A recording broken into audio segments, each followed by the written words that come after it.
Hello दोस्तों, कैसे हो आप सभी। दोस्तों, आज के इस लेक्चर के अंदर हमें क्वेश्चंस करने हैं और अब हम क्वेश्चन करेंगे। थोड़े कॉन्सेप्ट को कुछ दो क्लास के लिए छोड़ेंगे क्योंकि पहले क्वेश्चन होना बहुत जरूरी, क्योंकि क्वेश्चन बहुत ज्यादा है। अगर ये सारे क्वेश्चन करने हैं तो हमें क्वेश्चन को ज्यादा टाइम देना पड़ेगा। अब हमारे मेन मेन तीन कॉन्सेप्ट रह गए, बड़े बड़े। सिर्फ तीन कॉन्सेप्ट, प्रोबेबिलिटी खत्म हो जाए कॉन्सेप्ट, पर क्वेश्चन बहुत है। पहला कॉन्सेप्ट रह गया कंडीशनल प्रोबेबिलिटी, दूसरा कॉन्सेप्ट रह गया बेस थ्योरम और तीसरा कॉन्सेप्ट रह गया ऑड्स। तो ये तीन कॉन्सेप्ट में कंसेप्ट खत्म हो जाएगा, प्रोबेबिलिटी खत्म हो जाएगा। पर कॉन्सेप्ट, इन तीन कॉन्सेप्ट से अब कम क्वेश्चन है। अब जो भी क्वेश्चन है वो जो मैं कॉन्सेप्ट करा चुका, नॉर्मल क्वेश्चन जो होते हैं प्रोबेबिलिटी के, वो है। तो भैया पिछली बार मैंने कहां तक कंप्लीट करा दिया था, 13 क्वेश्चन तक मैं आपको कंप्लीट करा चुका था। और आज मुझे स्टार्ट करना है 14 क्वेश्चन से। और आज की क्लास के अंदर 14 क्वेश्चन स्टार्ट करेंगे, देखते हैं कहां तक पहुंचते हैं। पिछली क्लास में याद है मैंने इंडिपेंडेंट इवेंट कराया था, जिसमें मैंने कहा था आपको probability of A intersection B बराबर होता है probability of A multiply probability of B के। ये बताया था। चलो सर, 14 क्वेश्चन से स्टार्ट करते हैं आज की क्लास। स्टार्ट करते हैं 14 क्वेश्चन से। ठीक है दोस्तों, कह रहा find the chance of throwing at least one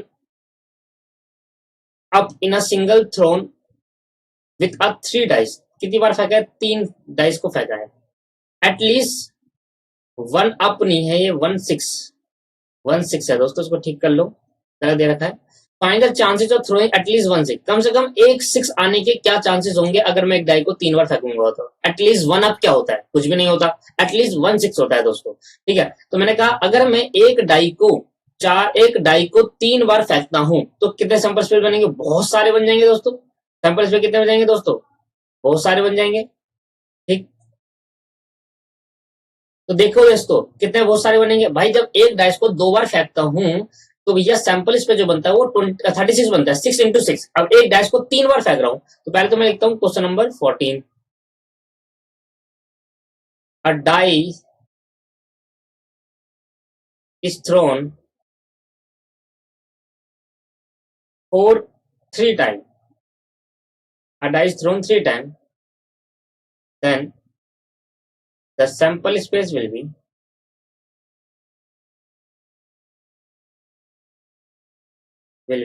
अब मैं 216 सैंपल स्पेस नहीं बना सकता दोस्तों, समझे आप?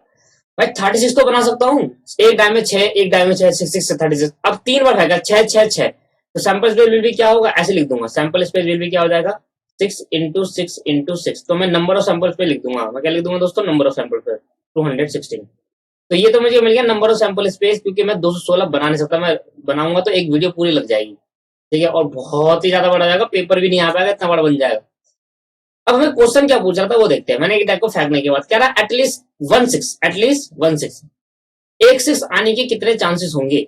एक 6 आने के कितने चांसेस होंगे? मैंने कहा यार एक 6 आने के चांसेस, मैंने कहा हर एक डाई पे एक बार अगर डाई फेंकता हूं तो एक ही 6 आने के चांसेस है। फिर दोबारा डाई फेंकूंगा तब भी एक ही 6 आने के चांसेस है, और तीसरी बार डाई फेंकूंगा तब भी एक चांसेस है। तो ऐसे नहीं निकाल सकता कि एक 6 आने के चांसेस। पहले मैं देखूंगा कि अगर मैं ये सोचूं कि अगर 6 ना आए, बाकी नंबर आने के कितने चांसेस। तो मैंने कहा अगर मैं एक डाई पर एक 6 होता है और बाकी रिमेनिंग नंबर होते हैं 1 से लेकर 5 तक, अगर अदर देन 6 आए के कितने चांसेस होंगे। तो उसमें से मैं यूनियन में से फिर अदर देन 6 वाले हटा दूंगा तो 6 वाले मिल जाएंगे। याद आ रहा है, मैंने कॉम्बिनेशन में पढ़ाया था आपको, है ना? तो ऐसे करके करा था। तो सबसे पहले हम क्या करेंगे, total outcome occurs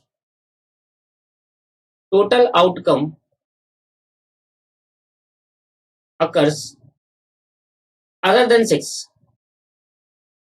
other than 6, total outcomes occurs other than 6, total outcome occurs other than 6। अब 6 को छोड़कर कितने तरीके होते हैं आने के? तो मैंने कहा भाई नंबर्स ऑफ आउटकम कितना हो जाएगा। अच्छा, इसमें ऐसे ना करो, let A be the event, let A be the event लिख लो, event that total outcome occurs other than 6। तो मैंने कहा ए मेरे बताओ कितने chance.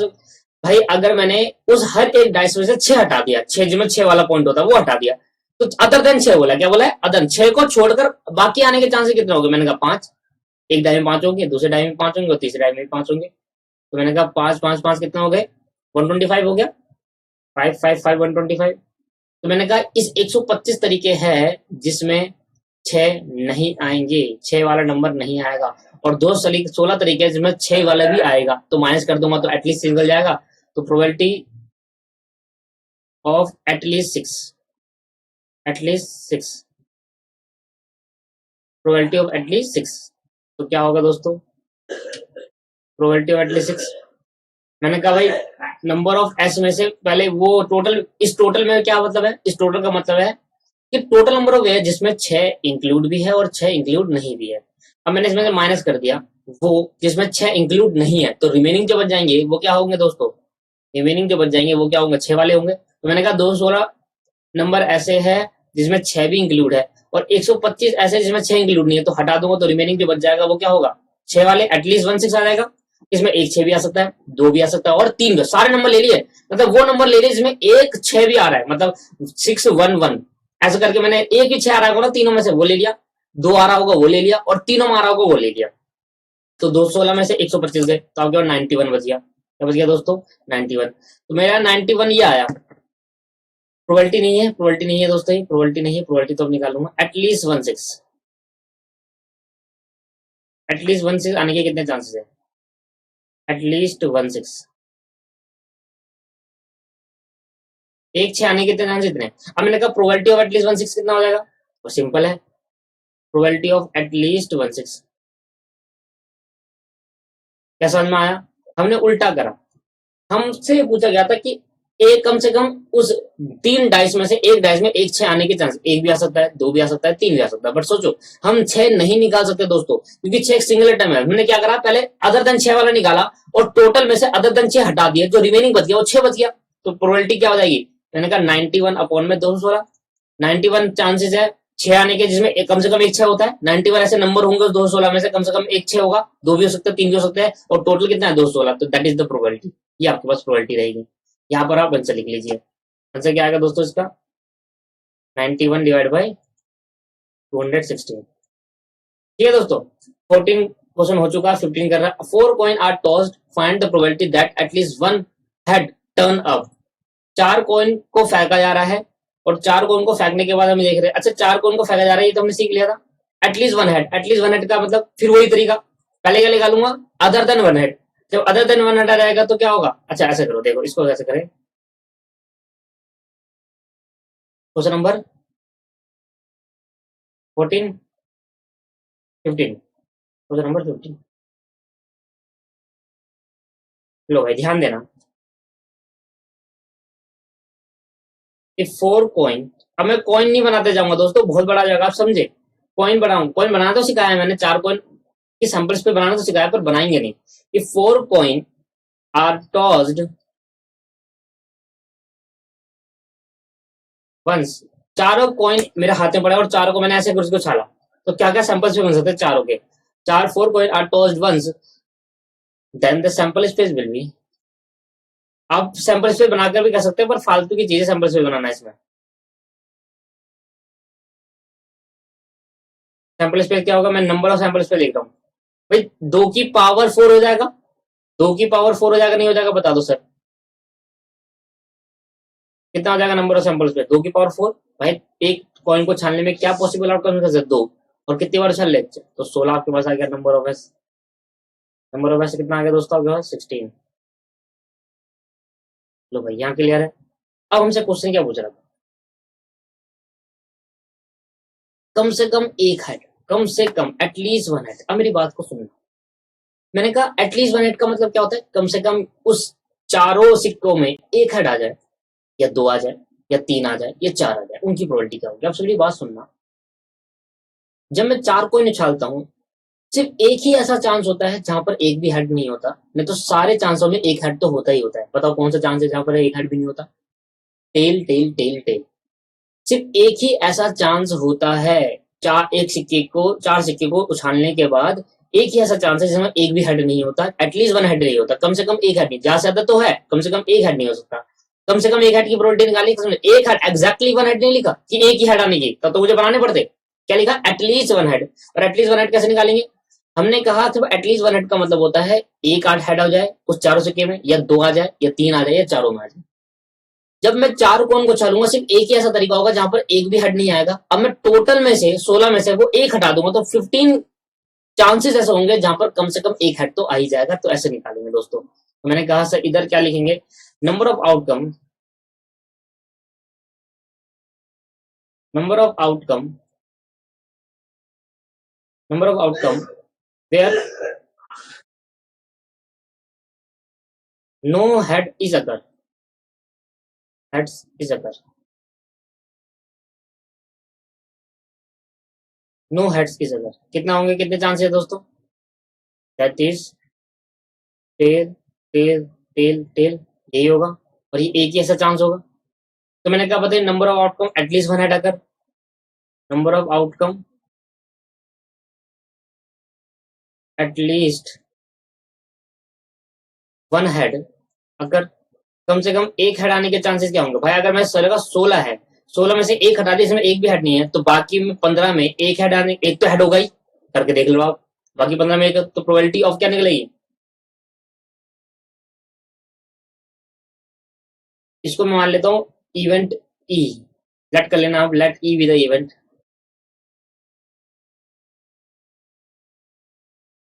Late E be the event comma that the number of outcome at least one head.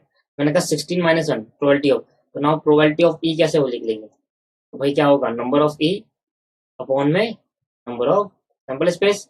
मैंने कहा भाई 15 ऐसे चांसेस जहां पर एक हेड तो आएगा ही आएगा, दो भी आ सकता है, तीन भी आ सकता है, और चार भी आ सकता है। और ये आपके पास टोटल आपके पास कितना हो गया यहाँ पर 16, तो 15/16 इज राइट आंसर। तो भाई क्या बात समझ में आ गई? क्या बात क्लियर है दोस्तों? हाँ जी क्लियर है। सर ये तो क्लियर है। अब 16 क्वेश्चन देखो, जो हमने पिछली क्लास में करा था वहां की बातें आ गई। अब पिछले लेक्चर के अंदर जो हमने करा था वो हम कर रहे हैं। अब problem in mathematics is given to 3 student. एक प्रॉब्लम मैथमेटिक्स के 3 स्टूडेंट को, सॉरी, दयानंद, रमेश और Naresh, whose chance of solving it is 1/2, 1/3, 1/4। तो मेरे पे 3 अलग अलग इवेंट बन गए। पहला ए इवेंट मान लूंगा कि दयानंद के क्या चांसेस है सॉल्व करने के, सेम रमेश के लिए बी मान लूंगा, और सेम नरेश के लिए सी मान लूंगा, रिस्पेक्टिवली अलग अलग अलग है। तो पहला वाला दयानंद के पास, दूसरा रमेश के पास, और तीसरा नरेश के पास। What is the probability that the problem will be solve? और प्रोबेबिलिटी क्या होगी? प्रॉब्लम इंडिपेंडेंट इवेंट, लगा नहीं लगा? प्रोबेबिलिटी क्या होगी सॉल्व होने की? इंडिपेंडेंट इवेंट, कि तीनों मिलकर सॉल्व कर दे। तो इंडिपेंडेंट इवेंट है, क्योंकि अगर मैं हर एक पर्सन को, आप 3 स्टूडेंट हो मेरे, और मैंने आपको क्या दिया, एक एक एक एक एक एक करके क्या हुआ, जाओ आपके पास क्वेश्चन दिया, तो आपकी प्रोबेबिलिटी इंडिपेंडेंट है ना, आप किसी पे डिपेंड नहीं हो, आप सॉल्व कर सकते हो, ये भी सॉल्व कर सकते हैं। तो तीनों के सॉल्व करने की प्रोबेबिलिटी क्या होगी? ये आ गया इंडिपेंडेंट इवेंट। तीनों जब आ जाते हैं, और तीनों जब आएंगे क्या होगा? इंटरसेक्शन। तो probability of A, probability of B, probability of C, sorry, probability of A intersection B intersection C का जो प्रोबेबिलिटी होगा वो probability of A multiply B multiply C होगा, और उसका मल्टीप्लीकेशन क्या होगा? ये हो जाएगा तीनों के आने के चांसेस। क्या समझ में आ गया? Independent event. क्वेश्चन नंबर आपके पास 15, क्वेश्चन नंबर 16, क्वेश्चन नंबर 16। मैं एक ही बार लेट कर लेता हूं, let A B and C be the event, let A, B, and C be the event of solving the problem, of solving the problem, of solving the problem,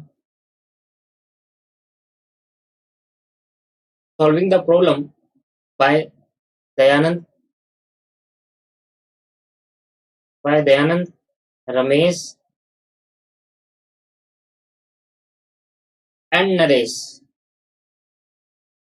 respectively. मैंने एक ही बार मान लिया दोस्तों, 3 बार अलग अलग मानने से अच्छा क्या एक ही बार लिख दिया एक लाइन, और तीनों का मतलब बता दे कि भाई ए दयानंद का है, बी आपका रमेश का, और सी आपके पास उसका है। तो मैंने कहा बताओ प्रोबेबिलिटी ऑफ ए क्या होगी सॉल्व करने की? ए की 1/2।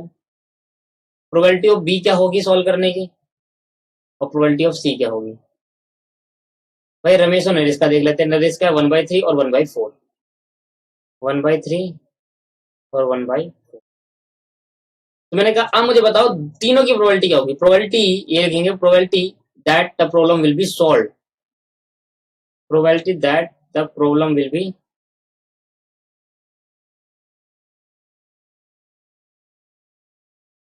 सॉल्व। तो क्या होगा दोस्तों? ये probability of A into probability of B into probability of C, ये होगा probability of A intersection B intersection C. Independent event है 1/2, 1/3 और 1/4। तो सोल्व कर देंगे तो ये आपके पास आ जाएगा 1/24, 4 × 12 12 24, 1/24। लो भाई लो, बात क्लियर है क्या? ये क्वेश्चन भी कंप्लीट हो गया। अब इंडिपेंडेंट इवेंट के क्वेश्चन आ गए दोस्तों। यहाँ से चालू है इंडिपेंडेंट इवेंट, जो मैंने आपको पिछली क्लास में कराया था। ऊपर के 2 रह गए थे, वो मैंने पिछली क्लास में करा लेना चाहिए था, उस टाइम ही कराना चाहिए था, बट थोड़ा मैंने लेवल अप कर दिया अब आपका, आप उसको और भी अच्छा हो गया समझ में। A man and his wife appear for interview for 2 post. अलग अलग पोस्ट के लिए अलग अलग मैन और उसकी बेबी, एक पर्सन है और उसकी वाइफ है, जो अलग अलग पोस्ट के लिए इंटरव्यू देने जाते हैं। That is called independent event. क्या इंडिपेंडेंट है या नहीं है भाई? ये अपने एक डिपेंड नहीं है अपनी वाइफ के ऊपर, और ना ये अपने हस्बैंड के ऊपर डिपेंड है। The probability of a husband selection is and the wife is selection is 1/5। क्या है दोस्तों? द प्रोबेबिलिटी, इसको तो दे ही रखा, ये तो दे ही रखा यहाँ पर। इसको ठीक कर लो आप, मैं लिख देता हूँ यहाँ पर क्या है, आप मेरी बात को समझ। प्रोबेबिलिटी मैन के सिलेक्शन की प्रोबेबिलिटी क्या है ये तो बताएंगे रखी।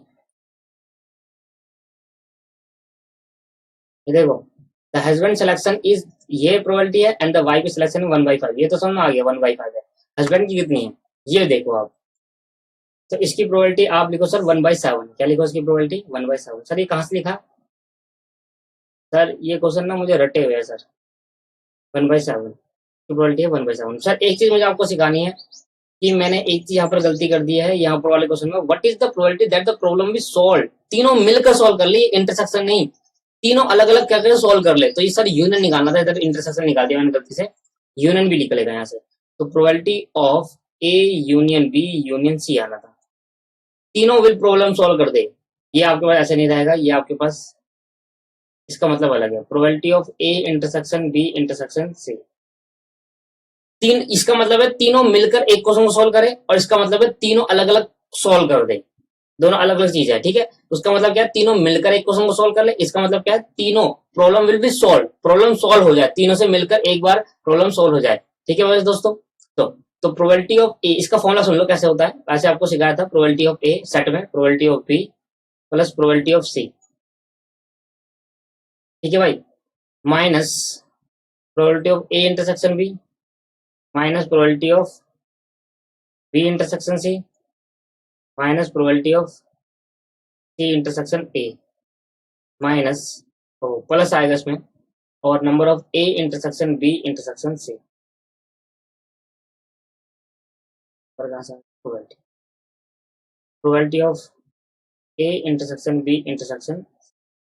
सर इस फॉर्मूले को अप्लाई करने के लिए मुझे यूनियन चाहिए, मतलब तीनों probability will be solve, the probability that the problem will be solve, problem solve हो जाए इसकी प्रोबेबिलिटी बता दो। तो तीनों में से कोई भी सॉल्व कर ले तो प्रॉब्लम सॉल्व है, तो यूनियन आएगा, तीनों में से कोई भी सॉल्व कर ले, पर तीनों सॉल्व करते हैं दैट इज कॉल्ड आपके पास इंटरसेक्शन।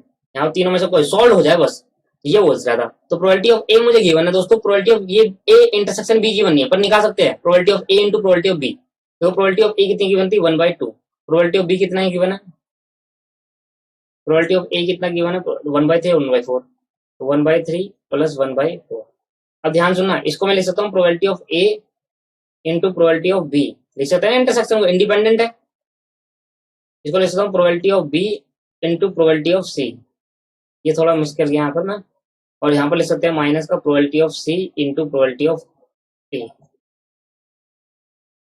और प्लस ये इंटरसेक्शन तो मैंने अभी निकाला 1/24। क्या समझ में आ रही है बातें? यूनियन कैसे निकालना है?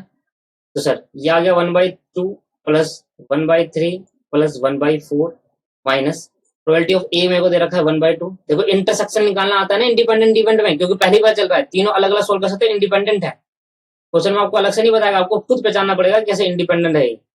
1/3 प्लस प्रोबेबिलिटी ऑफ बी कितना है?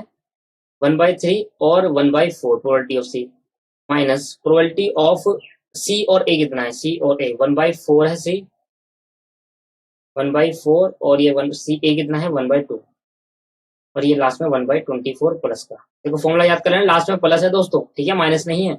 और सेट में मैं आपको अच्छे से समझा चुका।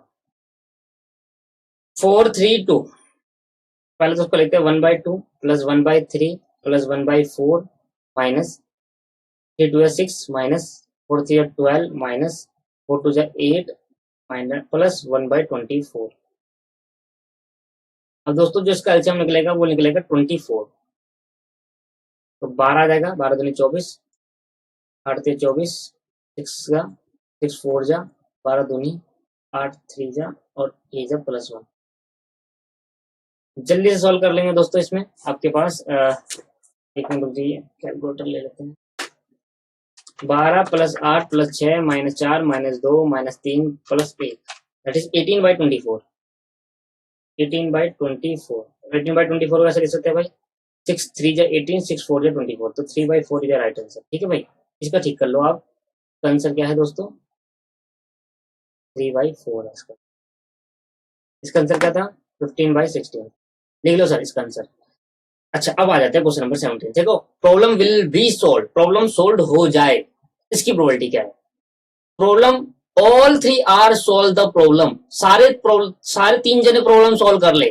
तो जब सारे तीन जने प्रॉब्लम सोल्व कर ले, इसका मतलब इंटरसेक्शन है। और सारे तीनों में से कोई एक भी अगर सोल्व कर लेता है मिलकर, इसका मतलब क्या है? आपके पास सोल्व होने का यूनियन, इसका मतलब। ठीक है, तो देखो ये मैंने 1/7 कर दिया, यहाँ पर समझ में आ गया। यहाँ पर 1/7 है, तो मैंने कहा प्रोबेबिलिटी मैन का इंटरव्यू में सिलेक्शन होने की, हस्बैंड के इंटरव्यू में सिलेक्शन होने की क्या प्रोबेबिलिटी है? 1/7 है। और वाइफ के इंटरव्यू में सिलेक्शन होने की क्या प्रोबेबिलिटी है? 1/5 है। What is the probability that only one of them select, दोनों में से कोई एक सेलेक्ट हो, इसकी प्रोबेबिलिटी क्या होगी? दोनों में से कोई एक सेलेक्ट हो, इसकी प्रोबेबिलिटी क्या होगी? दोनों में से कोई मिलकर, दोनों में तीन, देखो इस वाले में और इस वाले में सेम है। अब दोनों का नजरिया से चलना, देखो तीनों में से कोई एक सॉल्व कर दे या दोनों में से कोई एक सेलेक्ट हो जाए। बताओ क्या समझ में आया? तीनों सॉल्व कर दे, दैट इज कॉल्ड इंटरसेक्शन। तीनों प्रॉब्लम को सॉल्व कर दे, ये इंटरसेक्शन है। तीनों में से कोई एक सॉल्व कर दे, ये यूनियन है। दोनों हस्बैंड और वाइफ सेलेक्ट हो जाए, ये इंटरसेक्शन है। और दोनों में से कोई एक सेलेक्ट हो जाए, ये यूनियन है। आया समझ में? नहीं आया? अब मुझे बताओ, दोनों में से, सब में से कोई एक सेलेक्ट हो जाए, दैट इज कॉल्ड यूनियन। और दोनों सेलेक्ट हो जाए, दैट इज कॉल्ड इंटरसेक्शन। तो what is the probability that only one of them, दोनों में से कोई एक सॉल्व हो जाए? क्या होगा? यूनियन या इंटरसेक्शन? सर इंटरसेक्शन, ओ सॉरी यूनियन। क्या बात समझ में आ गई? ठीक है, यहां पे लिख देते हैं यूनियन कब आएगा। इधर मैं लिख देता हूं, तीनों में से कोई एक प्रॉब्लम सोल्व कर दे, तीनों में से, आप भी लिख लो, कोई एक सॉल्व कर दो प्रॉब्लम। इससे क्या होगा? अभी लिखने से क्या होगा सर? जब आप रिवीजन करोगे ना, तो रिवीजन बदल जाएगा कि यूनियन क्यों लिया सर, इंटरसेक्शन क्यों लिया। तीनों में से कोई एक सॉल्व कर दे प्रॉब्लम,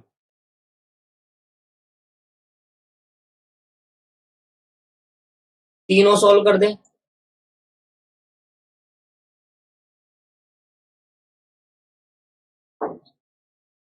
अब समझ में आया? तो यूनियन और इंटरसेक्शन क्या होगा? तीनों में से कोई एक सॉल्व कर दे तो यूनियन, और तीनों के तीनों सॉल्व कर दे तो इंटरसेक्शन। इंटरसेक्शन का मतलब क्या था? Common part. तो तीनों सॉल्व कर दे, दैट इज कॉल्ड कॉमन। ठीक है भाई, अब इसका मतलब मुझे क्वेश्चन जो कराना है वो 17 कराना है। 17 क्वेश्चन ध्यान दे सर। 17 क्वेश्चन में, a man and his wife, मैं दोनों लेट लेता हूँ, लेट दोनों एक ही बार मान लेता हूँ। Let A be the event, let A and B be the event, let A and B, दोनों इकट्ठे मान लेते हैं। Let A and B be the event, H और डब्ल्यू मान लेते हैं हस्बैंड और वाइफ के लिए। लेट एच और W be the event that that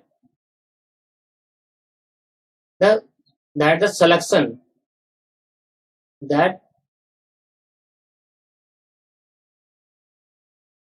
that the selection in interview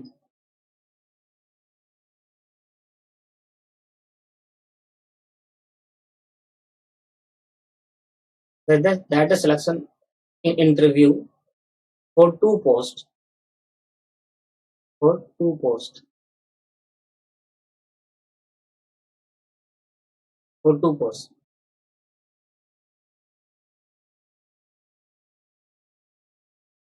by husband and wife respectively। Respectively लिखना बहुत जरूरी होता है। इसका मतलब ये होता है कि जो मैं हस्बैंड पहले लिख रहा हूँ उसका मतलब है एच, और जो बाद में लिखा वो बाद का मतलब है। ठीक है, तो मेरे को बताओ प्रोबेबिलिटी ऑफ एच कितनी हो जाएगी? 1/7 मैंने आपको बताई अभी। और प्रोबेबिलिटी ऑफ डब्ल्यू कितना हो जाएगा? 1/5। ये पहले हमें गिवन थी ये मैंने आपको ठीक कराया, यहाँ 1/7 लिखो, यहाँ 1/5 लिखो। ठीक है सर। तो आप मुझे बताओ सर, अब मैं क्योंकि ये इंडिपेंडेंट इवेंट दो अलग अलग पोस्ट है, तो ना एक हस्बैंड वाइफ पर डिपेंडेंट, ना वाइफ कि भाई अगर हस्बैंड का सिलेक्शन हुआ तभी वाइफ का होगा, वाइफ का हुआ तभी हस्बैंड का होगा, ऐसा तो नहीं है कोई।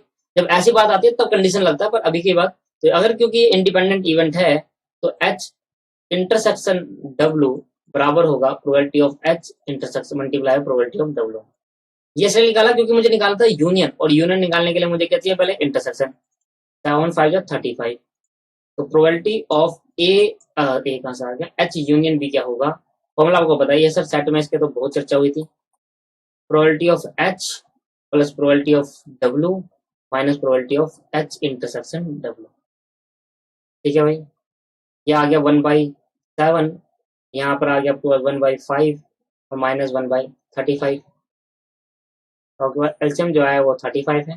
7 5 जा, 5 7 जा और 1 कितना होगा सर, ये 5 और 5 10, 11/35 इज अ राइट आंसर। 11/35 आपके पास सही आंसर है। क्या बात समझ में आ गई दोस्तों? तो यहाँ भी ये क्वेश्चन हमने कंप्लीट कर लिया है। 11/35 इसका आंसर है, लिख ले सही साइड में, ये याद रहेगा आपके पास। ठीक है sir. A salesman has a 60% chances of making a sale. 18 question कर रहे हैं दोस्तों। ठीक है, अभी इंडिपेंडेंट ही चल रहा है और आपको मजा आएगा, देखो इंडिपेंडेंट ही आएगा। अ सेल्समैन has 60% chances, 60% चांस का मतलब 6/60 अपॉन में 100, दैट इज 6/10। और उसको छोटा करना हो तो क्या होगा, 2 3 जा 6 और 2 5 मतलब 3/5। तो 60% का मतलब क्या होगा, 3/5 चांसेस है, मतलब प्रोबेबिलिटी आपको गिवन है। मेकिंग अ सेल, सेल कर सकता है, chance of making a sale to each customer, the behaviour of successive customer is independent. और कस्टमर भी इंडिपेंडेंट, यहाँ तो बता दिया इंडिपेंडेंट है, पर अगर नहीं बताता तो if the customer A and B enter, अगर कस्टमर ए और बी एंटर होता है, what is the probability that the sale man will make a sale to A और बी, ए और बी, ए और बी का मतलब यूनियन। तो पहले तो मुझे ए का दे रखे चांसेस। अच्छा, अब मुझे बताओ एक कस्टमर को, देखो the salesman has 60% chances to make a sale, chance of making a sale to each customer, the behaviour of successive customer is independent. अगर एक कस्टमर को के बेचने के 60% चांस है, दो कस्टमर आए, अगर एक को बेचने के 60% चांस है तो अगले वाले को बेचने के कितने चांस होंगे, 40%। देखो क्योंकि प्रोबेबिलिटी किसके बराबर होती है, 100% के बराबर होगी, 1 के बराबर होती है प्रोबेबिलिटी। तो अगर एक कस्टमर को बेचने के 60% चांस हुए तो अगले को बेचने के कितने चांसेस हुए दोस्तों, अगले को बेचने के 40% चांस हुए। मैं इसको लिखता हूँ 18 क्वेश्चन, 18 क्वेश्चन, 18 क्वेश्चन करेंगे। तो देखो, let A be the event, let A be the event, let A be the event when salesman sale to customers, salesman sale to customer, that is 60%। और 60% को क्या लिख सकते हैं, 60 अपॉन में 100 और that is 3/5, 3 by chance answer. तो probability क्या होगी सर, प्रोबेबिलिटी ऑफ ए 3/5 होगी। अब बी विद द इवेंट, अच्छा ये बताओ, यहाँ पर ऐसे लिखो सर, ऐसा सोचो, ऐसा सोचो, सेल टू ईच कस्टमर, हर एक कस्टमर को बेचने के कितने चांसेस है, हर एक कस्टमर को बेचने के, ये ऐसा नहीं होगा, इधर ऐसा नहीं है कि ए को बेचने के 50 चांसेस और बी को 40, ऐसा नहीं है सर एकदम। वहां पर लिखा था ईच कस्टमर, हर एक को बेचने के 60 चांसेस है, ईच कस्टमर। ठीक है, तो ए को भी बेचने के 60 चांसेस, बी को भी, यहाँ पर मैंने ध्यान नहीं दिया, ईच कस्टमर। दोबारा सुन लेते हैं एक बार, क्या कह रहा हूँ, एक सेल्समैन है, अगर कोई भी सेल्समैन, अगर कोई भी पर्सन उसकी शॉप में आता है तो सेल्समैन का चांसेस जो रहता है वो 60% अपनी सेल कर लेता है, मतलब सामान बेच देता है कस्टमर को, 60% चांसेस है। और तो क्या 40% नहीं बेचता होगा, यही तो होगा। अगर हर एक कस्टमर के, जब भी कोई कस्टमर उसके पास आता है, हर एक, कोई से भी किसी भी उसका, उसके बिहेवियर को देखकर, इंडिपेंडेंट बिहेवियर को देखकर, हर एक कस्टमर का बिहेवियर क्या है, अलग है। ए का अलग बिहेवियर है, बी का अलग बिहेवियर है। ए आता है दुकान पर, शॉप पे, तो मैं सेल्समैन हूं, तो मुझे क्या बड़ा चांस है, 60% चांस है कि मैं उसको सेल आउट कर दूंगा उस प्रोडक्ट को। और अगर 60% सेल आउट कर दूंगा तो कितने चांसेस हो सेल आउट नहीं करने के, कितने चांसेस सेल आउट नहीं करने के, 40% हो गया। ठीक है, तो कस्टमर, ईच कस्टमर है ना, 60% chance sale to each customer, ऐसे लिखो, हर एक कस्टमर को बेचने के हर एक कस्टमर को बेचने के कितने परसेंट चांस है दोस्तों? 60% है। तो नहीं बेचने के कितने हो गए कि नहीं बिकेंगे? 40%। अगर 60% चांस है बिकने के, तो नहीं बिकने के क्या होंगे? तो let B with the event, यहाँ लिख दो probability of A that is 3/5। और फिर लेवलेट करेंगे let B with the event, B with the event that the salesman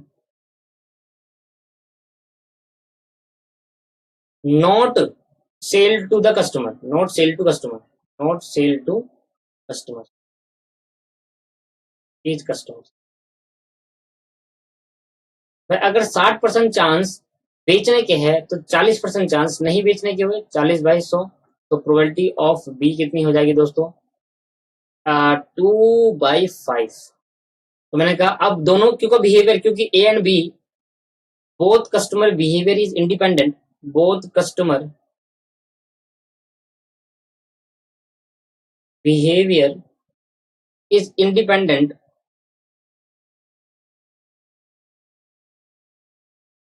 both customer behavior is independent, so probability of a intersection b क्या होगी दोस्तों? probability of a into probability of b। probability of a आपको दे रखा है 3/5 और probability of b दे रखा है 2/5। तो 3 2 6, 5 5 25। तो ये आपके पास दोनों के होने के चांस। तो ये आपके पास क्या है? प्रोबेबिलिटी। अब हमसे पूछ क्या रहा था क्वेश्चन के अंदर, कह रहा है what is the probability the salesman will make sale to A और मतलब क्या है? यूनियन। तो हमसे यूनियन पूछा था, तो हम इस पे यूनियन निकाल सकते हैं। तो यूनियन का फॉर्मूला क्या है? Probability of A union B is equal to probability of A plus probability of B minus probability of A intersection. बताओ ए की प्रोबेबिलिटी क्या है? 3/5, बी की क्या है? 2/5 और इंटरसेक्शन क्या है? 6/25। सर यहाँ पे मैंने एलसीएम ले लिया 25, 5 5 जा 5 3 15 प्लस 5 5 जा हो गया 5 2 जा 10 और यहाँ 6 हो गया। तो कितना आया दोस्तों? 19/25 इज अ राइट आंसर। ठीक है भाई, 19/25 आपके पास सोल्यूशन आ गया। लो जी लो, क्या क्लियर है सर? ठीक है सर, यहाँ तो क्लियर होगा। मतलब मजा आ रहा है, मतलब सॉल्व करने में ऐसा लग नहीं रहा कि सर प्रोबेबिलिटी में जब मैं आपको कॉन्सेप्ट पढ़ा रहा हूँ और उसी कॉन्सेप्ट के साथ साथ जब मैं आपसे डिस्कस कर रहा हूँ उसी के क्वेश्चन, मैंने पिछली क्लास में कॉन्सेप्ट डिस्कस करा, अब इसी क्लास में क्वेश्चन कर रहा हूँ, तो आपको समझ में आ रहा है कि एक्चुअल में प्रोबेबिलिटी में कुछ है नहीं करने लायक। 200 क्वेश्चन देखो कब निकल जाएंगे आपको पता ही नहीं चलेगा। बस करते जाइए 19 क्वेश्चन पे आगे। Two student X and Y work independently on, अब बता भी रहा है कि इंडिपेंडेंटली वर्क कर रहा है on a problem. The probability that x will solve 3/4 and y will solve 2/5, what is the probability that problem will be solved? problem will be solved क्या मतलब हुआ? दोनों में से कोई एक सॉल्व कर दे, बस प्रॉब्लम सॉल्व हो जानी चाहिए। तो यूनियन है इंटरसेक्शन? यूनियन। कहीं नहीं लिखा दोनों सॉल्व करें। Probability will be, problem will be solve हो जाए, बस प्रॉब्लम सॉल्व हो जाए, दोनों में से कोई भी कर दे। तो क्या कर सकते हैं इसमें? अब मैं इसको यही प्रोसीजर आपको फिल अपनाना है। मैं बस इसके अंदर क्या लिखूंगा? मैं डायरेक्ट करूंगा इसको, पर आपको डायरेक्ट नहीं करना मेरे दोस्तों। सेम प्रोसीजर, पहले तो इवेंट लेट करो कि भाई A Y X, x let x be the event, two student let a be the event that x will solve the problem 3/4। तो मैं प्रोबेबिलिटी ऑफ x लिख रहा हूँ, प्रोबेबिलिटी ऑफ a लिख रहा हूँ। मैंने a इवेंट मान लिया कि x सॉल्व द प्रॉब्लम। मैं अब ऐसे करूंगा दोस्तों, अब लिखना सिखा दिया मैंने, सॉल्व द प्रॉब्लम। ठीक है भाई, लिखना मैंने आपको सिखा दिया है, अब मेरे को बस लिखना नहीं सिखाना, आपको बस सिखाना है। तो नंबर का नंबर ऑफ ए बता दो कितना हो गया। फिर मैंने कहा एक इवेंट मान लिया जिसमें मैंने प्रोबेबिलिटी क्या मानी कि एक्स सॉल्व कर दी प्रॉब्लम 3/4 है, और एक बी इवेंट मान लिया जिसमें वाई ने सॉल्व कर दी problem, Y solve the problem, solve the problem. अब देखो प्रॉब्लम नहीं आनी चाहिए, इस हिसाब से मैं आपको इतने अच्छे तरीके से मैं आपको बता रहा हूँ प्रोबेबिलिटी, बिल्कुल बिल्कुल ऐसे प्रॉब्लम कभी नहीं आनी चाहिए। और मुझे प्रोबेबिलिटी आप अटेम्प्ट करके आए, बच्चे कभी छोड़ दे, कहते इतना सारा इतना सब कुछ है और सिर्फ 10 नंबर में तो मैं छोड़ के आ रहा हूँ। पर नहीं सर, ऐसा नहीं करना। क्या मेहनत करी, छोड़ना है तो जब छोड़ना ही आपने मन बना लिया तो सर पढ़ क्यों रहे हो? सही बात है, यहीं आज वीडियो खत्म कर दो। नहीं सर, छोड़ना नहीं है। मुझे पता है प्रोबेबिलिटी क्वेश्चन बहुत आसान आते हैं, बस आप ये बुक के क्वेश्चन कर लो, प्रोबेबिलिटी के क्वेश्चन तो ऐसे सिंपल आएंगे। तो ये कोई क्वेश्चन है क्या? प्रोबेबिलिटी ऑफ इंडिपेंडेंट था तो probability of A into probability of B कर लो। अब देखो सर, ये मैंने कहा भाई 3/4 इंटू 2/3, 2 1 जा 2, 2 2 जा 4, 3 1 जा 3, 3 से कट गया। तो क्या 1/2 आ गया। और मुझे यार problem will be solve, problem solve निकालनी है तो क्या लिखोगे, probability that the problem will be solve, that the problem will be solve, problem solve हो जाए बस, कोई भी कर दे। अभी आप पूछा यूनियन, तो probability of A union B, probability of A, probability of B minus probability of A intersection B. Probability of A कितना है, 3/4 2/3, 3/4 2/3 माइनस 1/2, 12 आ गया। अच्छा 4 3 जा 3 जा 9, 3 4 जा 4 2 जा 8 और 2 6 जा 6, 8 में 6 का 2 बचा तो 11/12 इधर राइट आंसर, 11/12 आपके पास सही आंसर है। लो भाई ये तो हो गया क्लियर, तो समझ में आ गया दोस्तों 11/12। अभी तो एक एक्सरसाइज हुई है, ये सारी प्रॉब्लम है, बस अब क्वेश्चन चलेंगे 4-5 वीडियो तक, क्वेश्चन ही क्वेश्चन होंगे। देख, the probability that the student passed physics test 2/3, the probability that he pass both both जब आया इंटरसेक्शन आपको गिवन, आप इनको इंटरसेक्शन गलत कर जाओगे। दैट द प्रोबेबिलिटी एटलीस्ट कम से कम एक जरा सोल्व कर दे, तो ये यूनियन है। What is the probability that the student will pass English test. कितना अच्छा क्वेश्चन है, इसको मैं कराऊंगा पूरा अच्छे से। सर ये तो सेट का क्वेश्चन हो गया पूरा, बस एन की जगह प्रोबेबिलिटी लगा दी। अगर आपने सेट को ढंग से कराना तो यहाँ पर तो भाई मजे ही आ जाएगा सर करके। लो भाई लो, देखना जरा, मैंने कहा सर सबसे पहले probability that the student pass a physics test, let एक इवेंट माना है पास फिजिक्स टेस्ट,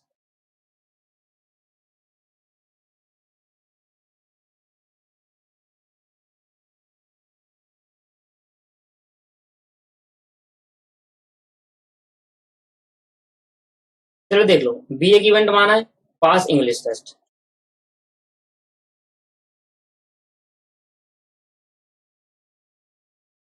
इवेंट ए और इवेंट बी। अब सिंपल आप लिखना है now, now probability of A कितना है, प्रोबेबिलिटी ऑफ बी कितना है, ये मुझे निकालना है दोस्तों। प्रोबेबिलिटी ऑफ डी निकालना है, देखो लास्ट में प्रोबेबिलिटी ऑफ मुझे ए दे रखा है कि इंग्लिश टेस्ट पास करने की प्रोबेबिलिटी 2/3। अगर आपने शायद ढंग से पढ़ा है ना तो आपको इतनी खुशी महसूस होगी इसको करने में। Probability of A intersection B भी गिवन है और probability of A union B भी।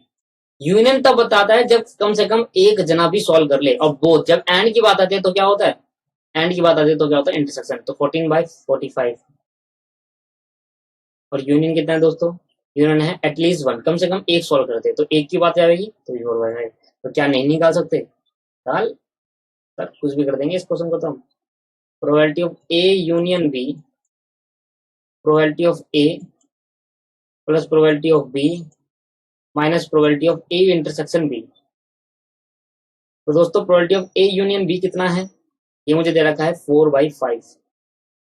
प्रोबेबिलिटी ऑफ ए कितना है 2/3, ये मुझे निकालना है प्रोबेबिलिटी ऑफ बी, और minus probability of A union B आपके पास ए इंटरसेक्शन बी है 14/45।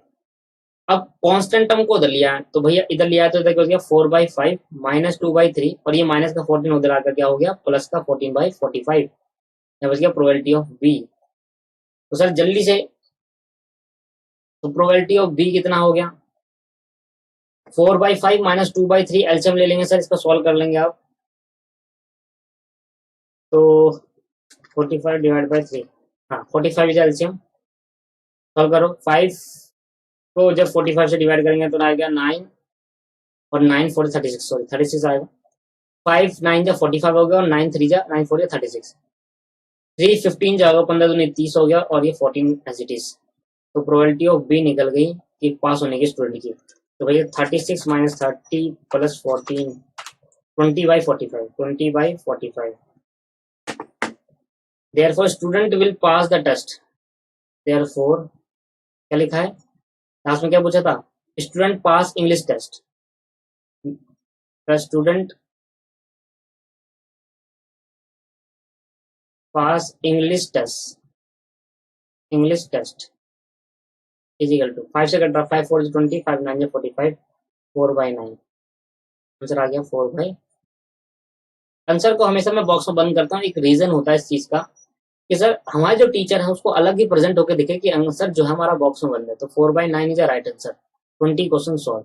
21 पेंडिंग रहेगा, क्यों? That is the concept of odds in favour, odds in against कराया नहीं है। 22 भी पेंडिंग रहेगा, ऑड्स इन फेवर का क्वेश्चन है। 23 भी ऑड्स का क्वेश्चन है।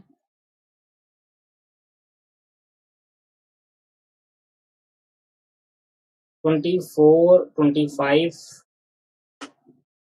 ठीक है दोस्तों। तो यहाँ पर हम अभी की क्लास के अंदर, आज की क्लास के अंदर इतना ही क्वेश्चन कर पाएंगे क्योंकि काफी टाइम हो गया। 14 से लेकर आज हमने 20 तक क्वेश्चन करे। 21 पेंडिंग में रहेगा आपका क्वेश्चन, ये बाद में कराऊंगा। 21 पेंडिंग में, 22 पेंडिंग में, 23, 24 और 25। नेक्स्ट क्लास से हम 26 क्वेश्चन से करेंगे। नेक्स्ट क्लास हम यहाँ से करेंगे और नेक्स्ट क्लास में कोशिश करेंगे कि एटलीस्ट कितने क्वेश्चन खत्म हो जाए भाई। बहुत सारे क्वेश्चन है दोस्तों। ये क्वेश्चन आप करके लाए, नहीं मैं भी करा दूंगा। ये क्वेश्चन तो होमवर्क में हो सकता है, ये क्वेश्चन होमवर्क में हो सकता है। सेट पढ़ा है आपने, ये निकालना आता है कॉम्बिनेशन, ये करना। और अगर आपने सेट नहीं पढ़ा तो सर ये आपको समझ नहीं आने वाला है। यहाँ पे सेट पढ़ गया हो पहले ढंग से, मैं आपको पहले ही बताता। ऑड्स अगेंस्ट वाला क्वेश्चन है, ये तो नहीं हो पाएगा। होमवर्क में आपको दे रहा हूँ सर, ये जितने भी है ना 26 से, ये आपको सारे होमवर्क में करना। देखो होमवर्क अगर आप करते हो, देखो कराऊंगा तो मैं भी, तो एटलीस्ट आप चेक तो कर पाओगे कि हमारा कॉन्फिडेंस जो आ रहा है नहीं आ रहा, हम सही कर रहा है नहीं कर रहा है। भले ही पूरे टोटल वैसे मत करो, एक रफ में कर लो कि भैया रफ में हम एटलीस्ट ये तो कर रहे हैं, कि रफ में कर लो सॉल्व। इससे क्या होगा, बस अगली क्लास में 40 तक तो खत्म करना ही है और उसको छोड़ के क्वेश्चन। देखो अभी एक क्वेश्चन देखो, तो probability A can solve the problem 4/5, B can solve the problem 2/3 and C can solve the problem. तीनों मिल गया, what is the problem will be solve, मतलब यूनियन। अभी तो कराया था क्वेश्चन, ए ने सॉल्व करा इतना, बी ने सॉल्व करा, तो यहीं से शुरुआत करूंगा, पीछे से शुरुआत करूंगा आप क्वेश्चनों की। अगली क्लास में क्या होगा, क्वेश्चन हम पीछे बैक साइड से शुरुआत करेंगे और ढंग से करेंगे क्वेश्चनों को बिल्कुल बढ़िया तरीके से। तो आज की क्लास में इतना ही करते हैं, फिर अगली क्लास में यहाँ भी पहुंचेंगे एक्सरसाइज नंबर बी में। तो एक्सरसाइज नंबर 1 अगली क्लास में ढंग से कंप्लीट हो जाएगी। बस वो क्वेश्चन छोड़कर जो कॉन्सेप्ट से डिस्कस नहीं करे अभी तक मैंने, उन क्वेश्चन को नहीं करूंगा, बाकी तो कंप्लीट है। और अभी 2-3 क्लास अभी और लगेगी जिसमें सारे क्वेश्चन एटलीस्ट हमारा क्वेश्चन खत्म हो जाए, जिससे हम अब नया कॉन्सेप्ट बढ़ जाए। अभी आगे जाकर नया कॉन्सेप्ट होने वाला ही है। जो क्वेश्चन पेंडिंग है समझ लेना, वो दूसरे कंसेप्ट के हैं, और बाकी जो पेंडिंग नहीं है वो तो कराते चले जाऊंगा मैं लाइन से। कम से कम 3 से 4 क्लास लगेगी अभी और, जिससे मेरे क्या खत्म होंगे, क्वेश्चन खत्म होंगे। मैक्सिमम जो कंसेप्ट छुड़वा चुका हूँ। मैक्सिमम कॉन्सेप्ट पता है, मैक्सिमम जो क्वेश्चन है मैं आपको बताता हूँ। अब जो क्वेश्चन है ना, कंडीशनल, बेस थ्योरम और ऑड्स, ये क्वेश्चन मैक्सिमम क्वेश्चन नहीं है इसमें। अगर 200 क्वेश्चन में लगाकर चलूं तो 200 में से इसके जो क्वेश्चन होंगे वो है 20%, बाकी 80% क्वेश्चन 200 में से वही है अभी तक जो पढ़ा चुका हूं। देखना 80% क्वेश्चन हो जाएंगे इसके अंदर। ठीक है मेरे दोस्तों, आज के लिए इतना ही। नेक्स्ट क्लास में मिलते हैं और नेक्स्ट क्लास में हम 40 से चालू करेंगे डायरेक्ट। ठीक है मेरे दोस्तों, धन्यवाद।